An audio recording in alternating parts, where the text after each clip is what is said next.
Hello and welcome to the Bible blog at MrKent.com. This is Mr. Kent, and today we're going to look at the first three verses of the Bible. Genesis chapter 1, verses 1, 2, and 3. And I've got this written down in the written part of my blog, which is what I started this this project with. But because it takes me so long to type and write, and I can't really express myself very well, or as well as I can when I'm speaking, so I'm going to do it again here and try to help you understand some things. And we're going to start, this is actually would be the first step in our travels working through the Bible on the Bible blog. So if you have a Bible handy, turn over to, or just open it up to Genesis chapter 1. And we're only going to look at verses 1, 2, and 3 today. We're going to look at a couple other reference verses, but these are the verses that we're going to start with. And in the next blog, we'll go on to verse 4 and the rest of Genesis and onward for the rest of the Bible. But let me read these three verses first, and so you can get kind of a sense of it. But like I say, if you have a Bible, grab that. Also, to the right of this video, there's a link to BibleGateway.com, and that's a very good site. And when you go there, you can choose which version of the Bible. And I'm using the New King James. And then sometimes when I put up references, I'll put the King James version because it's not copyrighted, and that's the only version of the Bible that we have that is not copyrighted, and so I don't have to worry about copyright laws and all that kind of stuff. I don't worry about it, but I don't have to put up with the problems, put it that way. So let's get started in chapter 1, verse 1 of Genesis. In the beginning, God created the heavens and the earth. The earth was without form and void, and darkness was on the face of the deep. And the Spirit of God was hovering over the face of the waters. And God said, "Let there be light." And there was light. So, lots of deep stuff here in these first three verses. Let's take a look at the very first verse. In the beginning. And that's not God's beginning. That's in the beginning of the history of man, okay? In the beginning, God created the heavens and the earth.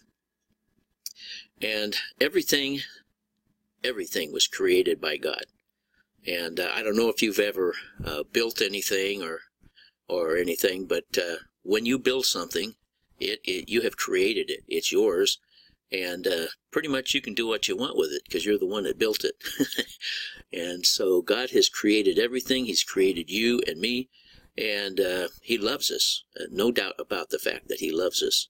But He also made us. So we can't really complain when God has His will in our lives. But anyway, that's another story. But here's God. He created the heavens and the earth. Now He has created the earth. All right? It's created. But look at verse 2. The earth was without form and void, and darkness was on the face of the deep. And the Spirit of God was hovering over the face of the waters. Now the Spirit of God is the one we know of as the Holy Spirit, or I like to call Him the Spirit of holiness. But He was hovering over the face of the waters. Okay?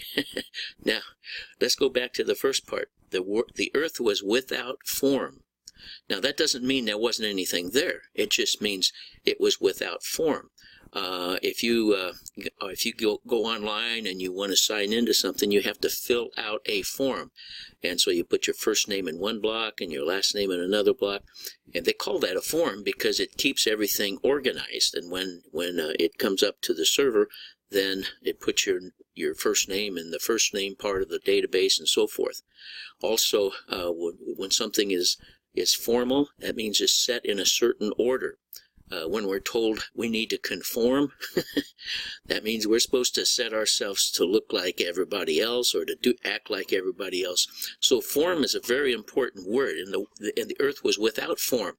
Now, when I look at this, having been in electronics for so many years and working with electrons and protons and the speed of light and all that stuff, I don't have a difficult time understanding that there was a lot of stuff there. It just wasn't formed. Like there were electrons and there were protons, and everything was just there, but it was not in a formed manner. Okay, it was without form and void. Void means there was nothing else there. There was nothing, just the earth. There was nothing else there. And darkness was on the face of the deep. In other words, darkness is the opposite of light. So there was no light there. Now, this is an interesting thing. I'm going to show you here in a minute here. There was no light there. And the Spirit of God was hovering over the face of the waters. Now, look at verse 3. In verse 3, God said, "Let there be light." And there was light. Now, here's the interesting thing. Let is a special word. They used to, before medicine was progressed very far, they used to think that when a person was sick, if they would slice them with a razor blade and let some blood out. And letting blood was a method that they thought would heal people.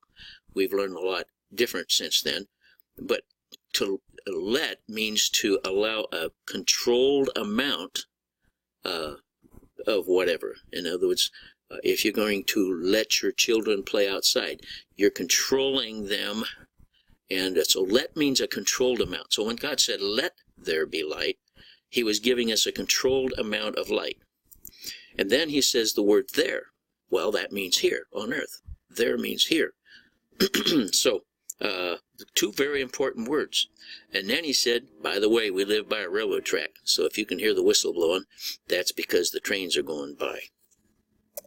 And we don't mind the trains. Both of my grandpas worked for the Union Pacific Railroad, so I kind of enjoy it. But anyway, back to this. So he says, "Let there be light." Now, and it says there was light. Now this is an interesting thing, because first of all, I'm going to explain something about electrons. Electrons and light. Now light travels at a speed of 186,000 miles per hour, or per second, I'm sorry, 186,000 miles per second. And the moon is 125,000 miles away, which means when you're out on a moonlit night and you're looking up at the moon, the light that you see, which has come from the sun and bounced off the moon, gets to your eyes from the moon in less than a second. 125,000 miles away, it bounces off and gets to your eyes in less than a second. That's how fast light travels. That's the speed of light. Okay? Now, I want you to think about something. When you have an atom, you have a proton in the middle, and you have electrons circling around the proton at the speed of light. Consider that. It takes less than a second for an electron to go 125,000 miles. And in every atom in your body, there are electrons circling around protons so fast that if they were to go straight, they would travel 186,000 miles in the first second. Okay? But they're not going straight. They're going around in a circle so small that you cannot see it with the most powerful optical microscope. Now, and then you have billions of these little electrons in your body, and everything around you is made up of billions and billions and billions of these electrons. And I believe that when God said, "Let there be light," he started those electrons spinning around those protons at the speed of light. The word light means light. And so I truly believe that that's what happened. Now, that's my opinion, okay? But also, I want to point something else out to you about this light. We're going to take a look at Exodus chapter 34. In Exodus chapter 34, let me bring it up here so I can read it. We'll start at verse 29. This is when Moses comes down off the mountain, when he has gotten the the Ten Commandments. So it says in verse 29, "Now it was so when Moses came down from Mount Sinai, and the 2 tablets of the testimony were in Moses' hand, when he came down from the mountain, that Moses did not know that the skin of his face shone while he talked with him, with God." So when Aaron and all the children of Israel saw Moses, behold, the skin of his face shone, and they were afraid to come near him. Then Moses called them, and Aaron and all the rulers of the congregation returned to him, and Moses talked with them. Afterward all the children of Israel came near, and he gave them as commandments all that the Lord had spoken with him on Mount Sinai. And when Moses had finished speaking with them, he put a veil on his face. But whenever Moses went in before the Lord to speak with him, he would take the veil off until he came out. Now, when Moses was up on the mountain, whatever kind of light radiates from God the Father, I believe it's a lot more powerful light. Maybe it's a higher frequency or something. But Moses was up there for 40 days, and he absorbed whatever light energy that there was there. And so when God said, "Let there be light," I think he just gave us a controlled amount of the light that he actually has available. And so, there's one other place I want to take you to before we move on here. Hang on. I have to get it up here on my computer. All right, this is chapter 17 of Matthew. If you want to turn to that, Matthew 17. And this is when Jesus went up on the mountain with Peter, James, and John. Let's read it. "Now after 6 days Jesus took Peter, James, and John his brother, and led them up on a high mountain by themselves. And he was transfigured before them. His face shone like the sun, and his clothes became as white as the light. And behold, Moses and Elijah appeared to them, talking with them. Then Peter answered and said to Jesus, 'Lord, it is good for us to be here. If you wish, let us make here 3 tabernacles, one for you, one for Moses, and one for Elijah.'" But the thing is when Jesus, well, first of all, let's go to verse 5. "While he was still speaking, behold, a bright cloud overshadowed them, and suddenly a voice came out of the cloud, saying, 'This is my beloved Son, in whom I am well pleased. Hear him.'" and poor old Peter, he always had a problem with that. But the thing is there's something about the light in heaven and in God's presence that is brighter and brilliant and very noticeable, more than what we have here. But verse 1, 2, and 3 of Genesis, first of all, it tells us that there has to be an intelligent design to this. Those little electrons going around those little protons and aligned exactly where they should be and being just as perfect as possible, there has to be an intelligent design to that. That kind of arrangement and those kind of things don't just happen by mistake. So anyway, it's a very interesting thing, and my theory may not be right. When I get to heaven, the Lord might say, "Well, it was a good try, but you were off quite a ways."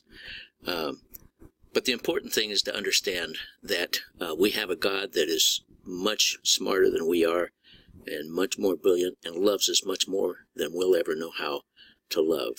And so anyway, that's verse 1, 2, and 3 of Genesis, and I hope you've learned something from that.